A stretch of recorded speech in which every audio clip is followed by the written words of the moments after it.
ആദ്യം തന്നെ അമ്മ മാതാവിന് ഒരായിരം നന്ദി പറയുന്നു. എൻ്റെ പേര് അരവിന്ദ്, കോട്ടയം ജില്ലയിൽ മണിമലയിൽ നിന്ന് വരുന്നു. ഇതെൻ്റെ അമ്മ രേഖ, ഇത് അനിയത്തി അർച്ചന. ഞങ്ങൾ 3 പേരടങ്ങുന്ന ചെറിയൊരു കുടുംബമാണ്. അപ്പം എൻ്റെ ജീവിതത്തിൽ അറിവ് വെച്ചപ്പം തൊട്ടേ സാമ്പത്തിക ബുദ്ധിമുട്ടായിരുന്നു. മൊത്തത്തിൽ കടങ്ങളും ബാധകളും കൊണ്ട് ഭയങ്കരമായിട്ട് ബുദ്ധിമുട്ട് അനുഭവിക്കുന്ന സമയമായിരുന്നു.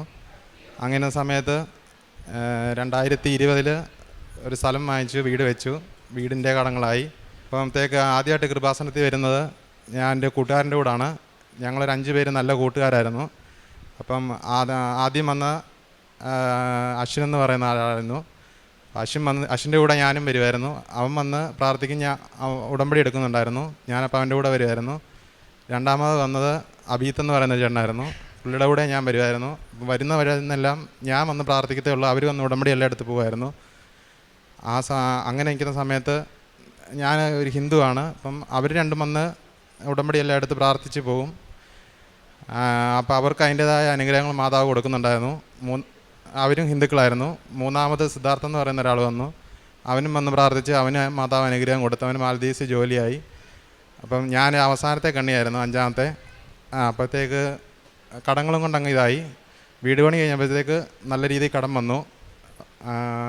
അപ്പോഴത്തേക്ക് ഒരു ഏജൻറ്റ് വന്നിട്ട് എന്നോട് പറഞ്ഞു, നിനക്ക് ഗൾഫിൽ ജോലി വാങ്ങിച്ചു തരാമെന്ന് പറഞ്ഞു.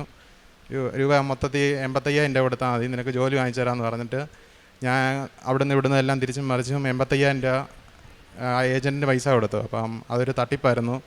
ആദ്യമൊക്കെ ആദ്യത്തെ 1 മാസം കഴിയുമ്പം പറഞ്ഞു, നിന്നെ പാസ്പോർട്ടെല്ലാം അയച്ചു കൊടുത്തിട്ട് പറഞ്ഞു, നിനക്ക് വിസ അടിക്കാൻ വേണ്ടി എല്ലാം ഇതാകുമെന്ന് പറഞ്ഞു. അപ്പോൾ 1 മാസം കഴിഞ്ഞു, 2 മാസം കഴിഞ്ഞു.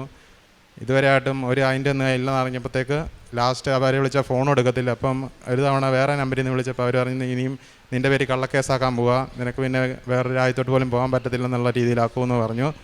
അതോടെ പിന്നെ അതങ്ങ് നിന്നു. അപ്പോഴത്തേക്ക് മൊത്തത്തിൽ കടവായി. അപ്പം ഞാൻ ഒരു ഡിഗ്രി പഠിച്ചതാണ്. എന്നിട്ട് മണിയിലെ ഒരു പച്ചക്കറി കട ജോലിക്കായിട്ട് നിൽക്കുമായിരുന്നു. അപ്പം ഭയങ്കര ബുദ്ധിമുട്ട് കാരണം ഒരു ദിവസം രാത്രി ആയപ്പോഴത്തേക്ക് മാതാവിൻ്റെ അനുഗ്രഹം കൊണ്ടാണെന്ന് തോന്നുന്നു, എനിക്ക് പിറ്റേ ദിവസം കൃപാസനത്തിൽ വന്ന് ഉടമ്പടി എടുക്കാമെന്നുള്ള ഇതായി. ഞാൻ ആരോടും പറയാതെ പിറ്റേ ദിവസം രാവിലെ ഇവിടെ വന്ന് ഉടമ്പടി എടുത്ത് ആദ്യം എനിക്ക് മെഴുകുതിരിയായിരുന്നു കിട്ടിയത് ഇതിന്. എന്നിട്ട് ഉടമ്പടി എടുത്തു പോയി. അപ്പോഴത്തേക്ക് ഇതിനു മുമ്പ് നാട്ടിൽ എൻ്റെ ഒരു ഗൾഫിലൊരു കൂട്ടുകാരനുണ്ടായിരുന്നു, എൻ്റെ സീനിയറായിട്ട് പഠിച്ചത്.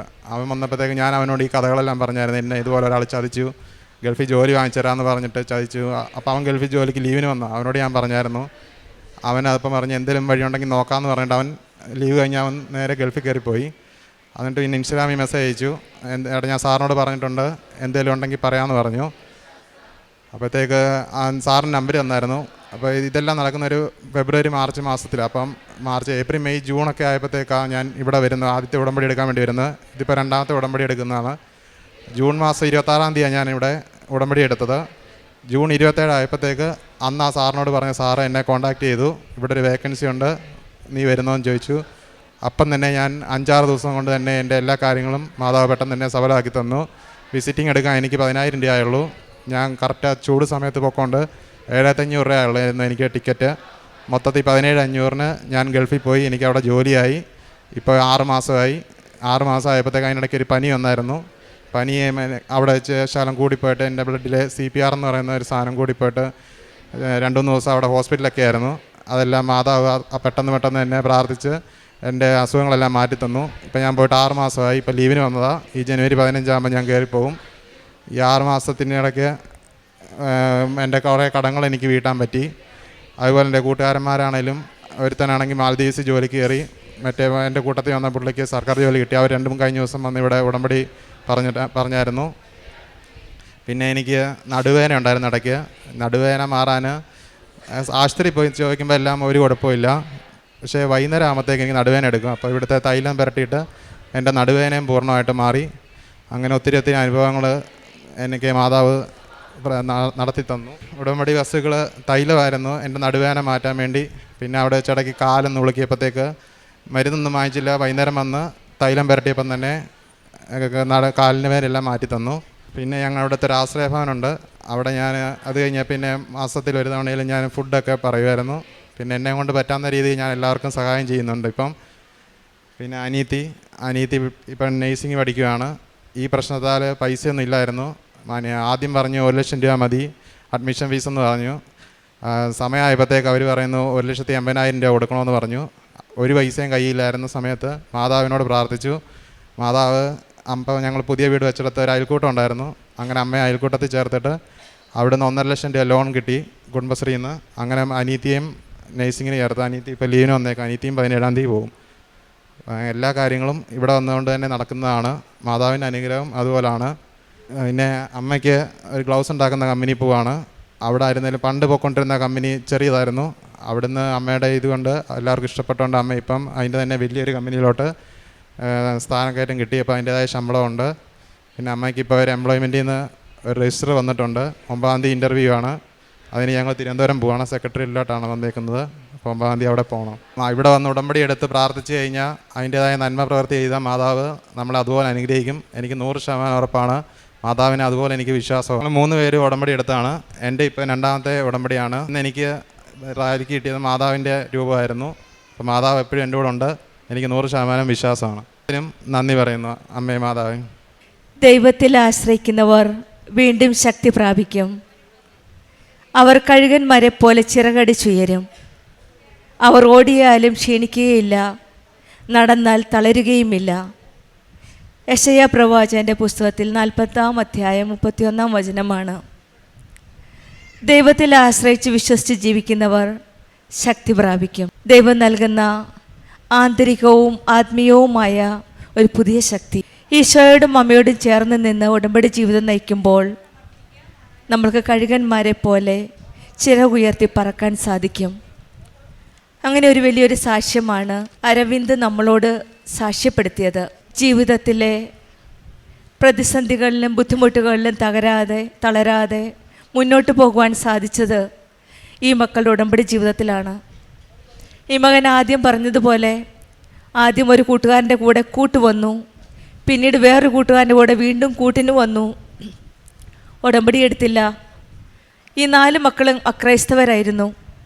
അവരുടെ കൂടെ ഓരോ പ്രാവശ്യം കൂട്ടിന് വന്നിട്ട് അവസാനം അരവിന്ദ് വന്നപ്പോൾ അവൻ തനിച്ചാണ് വന്നത്. മറ്റും 3 പേരും തളരാതെ മുന്നോട്ട് ചിറകടിച്ച് പോയെന്ന് അവന് മനസ്സിലായി. പിന്നീടാണ് അവൻ തന്നെ വന്ന് ഇവിടെ ഉടമ്പടി എടുത്തത്. ഈശോയ്ക്കും അമ്മയ്ക്കും ഒരു സമയമുണ്ട്. നമ്മളെ വിളിക്കും, ഇവിടെ കൊണ്ടുവരാനും വിളിക്കാനും അമ്മയുടെ സാന്നിധ്യം മനസ്സിലാക്കാനും അമ്മയുടെ ഈശോയുടെ അമ്മയുടെയും ജീവിതം അവരുടെ ഇടപെടൽ നമ്മുടെ ജീവിതത്തിൽ മനസ്സിലാക്കാനും ഒരു സമയമുണ്ട്. ആ സമയമനുസരിച്ചാണ് അരവിന്ദ് ഇവിടെ വന്ന് ഉടമ്പടി എടുത്തത്. സാമ്പത്തിക ബുദ്ധിമുട്ടുകളുടെ നടുവിൽ, സാമ്പത്തിക തകർച്ചയുടെ നടുവിലാണ് ഈ മകൻ വന്ന് ഉടമ്പടി എടുക്കുന്നത്. വീണ്ടും ഒന്ന് മുന്നോട്ട് ചിറകടിച്ച് ഉയർന്ന് പറക്കുവാൻ ഇവൻ ആഗ്രഹിച്ചു. അങ്ങനെയാണ് ഉടമ്പടി ജീവിതം നയിച്ചത്. ആദ്യം അമ്മയും അനിയത്തിയും വന്ന് ഉടമ്പടി എടുത്തിരുന്നു. പിന്നീടാണ് ഈ മകൻ ഏറ്റവും അവസാനമായെങ്കിലും അവന് ഈശോയുടെ അമ്മയുടെയും ഒരു വലിയൊരു റെക്കഗ്നിഷനാണ് കിട്ടിയത്.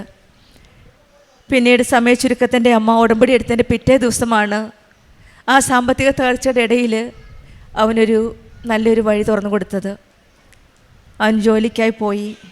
പിന്നെ രോഗസൗഖ്യമാണ്, നടുവേദനയും പല കാര്യങ്ങളിലും ഈശോയും അമ്മയും ഇവൻ്റെ കാര്യങ്ങളെല്ലാം ക്രമീകരിച്ച് കൊടുക്കുന്നതാണ് നമ്മൾ കാണുന്നത്. അനിയത്തിയുടെ BSc നഴ്സിങ്ങിന് പോകുന്ന കാര്യവും സാമ്പത്തികമായിട്ട് വളരെ വിഷമിച്ച് നിൽക്കുന്ന അവസരത്തിലാണ്. എങ്ങനെയാണ് എവിടെ നിന്നാണെന്നൊന്നും ഇവർക്കറിയില്ല. അവരുടെ എല്ലാ കാര്യങ്ങളിലും ആ സമയത്ത് തക്ക സമയത്ത് ഈശോയും അമ്മയെ ഇടപെട്ട് ഇവിടെ കാര്യങ്ങളെല്ലാം സാധിച്ചു കൊടുക്കുന്നതായിട്ടാണ് ഈ മക്കൾ സാക്ഷ്യം പറഞ്ഞത്. ഈശോയും അമ്മയും കൂടെ നിന്ന് എല്ലാ കാര്യങ്ങളിലും നമ്മുടെ കൈ പിടിച്ച് മുന്നോട്ട് നയിക്കുന്ന ഒരു ജീവിതമാണ് ഉടമ്പടി ജീവിതം. ഓടിയാൽ നമ്മൾ ക്ഷണിക്കില്ല, നടന്നാലും നമ്മൾ തളരുകയുമില്ല. ഇതാണ് ദൈവം നൽകുന്ന ഒരു സ്ഥിരത, ദൈവകൃപയിൽ നിലനിർത്തുന്ന ഒരു ശക്തി. ദൈവത്തിൽ ആശ്രയിക്കുന്നവർക്ക് വീണ്ടും ശക്തി പ്രാപിക്കുമെന്ന് കേട്ടതുപോലെ ദൈവത്തിൽ ആശ്രയിക്കുന്നവർക്ക് മാത്രമാണ് ഈ ശക്തി, ഒരു ആത്മീയ ശക്തി, എന്തും ഫേസ് ചെയ്യാനുള്ള ശക്തി, എന്തിനും ഒരു മുന്നോട്ട് പോകാനുള്ള ഒരു മാർഗം ഈശോയും അമ്മയും തെളിച്ചു തരുന്നതായിട്ടാണ് നമുക്ക് കാണുവാൻ സാധിക്കുന്നത്. നമ്മളുടെ ജീവിതത്തിലും ഓടിയാലും നമ്മൾ ക്ഷീണിക്കാതെ, നടന്നാലും നമ്മൾ തളരാതെ പോകുന്ന ഒരു ഉടമ്പടി ജീവിതം നയിക്കുവാൻ നമുക്ക് സാധിക്കട്ടെ എന്ന് നമുക്ക് പ്രാർത്ഥിക്കാം. ക്ഷീണവും നിരാശയും വരുമ്പോഴും ആത്മവിശ്വാസത്തോടെ ഈശോയുടെയും അമ്മയുടെയും കരങ്ങൾ പിടിച്ചുകൊണ്ട് ഉടമ്പടി ജീവിതം നമുക്ക് മുന്നോട്ട് നയിക്കാം. നമുക്ക് ശക്തമായ ഒരു ആശ്വാസ വാഗ്ദാനമാണ് ഉടമ്പടി. അരവിന്ദിനും കുടുംബത്തിനും ലഭിച്ച എല്ലാ അനുഗ്രഹങ്ങൾക്കും നമുക്ക് കരങ്ങളടിച്ച് ദൈവത്തെ മഹത്വപ്പെടുത്താം. യേശുവേ നന്ദി, യേശുവേ സ്തുതി. അത്യപൂർവ ദൈവാനുഭവങ്ങൾ ഇനി നിങ്ങൾക്കും സ്വന്തം. ഈ യൂട്യൂബ് ചാനൽ ഇതുവരെ സബ്സ്ക്രൈബ് ചെയ്തിട്ടില്ലെങ്കിൽ ഇപ്പോൾ തന്നെ സബ്സ്ക്രൈബ് ചെയ്യുക. ഈ വീഡിയോ ഇപ്പോൾ തന്നെ നിങ്ങളുടെ സുഹൃത്തുക്കൾക്ക് ഷെയർ ചെയ്തുകൊണ്ട് കർത്താവിൻ്റെ പ്രേക്ഷിതരാകുക.